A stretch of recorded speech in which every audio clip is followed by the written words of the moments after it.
I guess magkatrabaho na ulit tayo. Hopefully soon. Yes.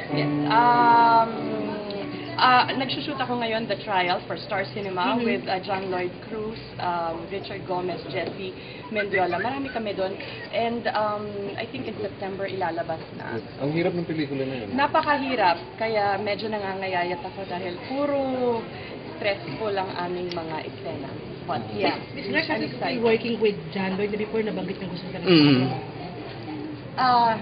Dream come true. No. I'm really honored dahil sa career career ko ngayon.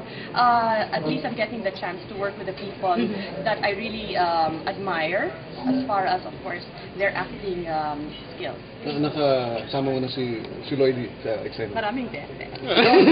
Ano Pero hindi ko masyadong pwedeng i-post kasi pinagbabawalan ako ng ABS na i-post. Was it passionate? Hindi naman ganun. Alam mo, mature na ako ngayon.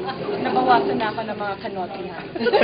At saka he's half my age. So, nahihiya naman. Teleperry ba tayo? Kasi dito I'm sorry. Teleperry po kasi namimiss. Meron pinag-uusapan, pero hindi pa nila na-email sa akin. So, I cannot talk about anything yet.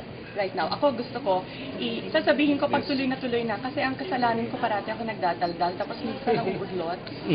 So, di ba nauudlot? Yung Alta naudlot? O yung Princess and I, hindi naudlot. So, I'll keep quiet for now. Basta malaki yun, I heard. Oo, malaki ang alin. Yes. Yung project. Lahat naman ang binibigay ng ABS-CBN sa akin, malalaki talaga ang mga proyekto. So, nagpapasalamat ako sa kanila. And I will be having a contract signing very soon, so I'm sure you'll be there. Of course.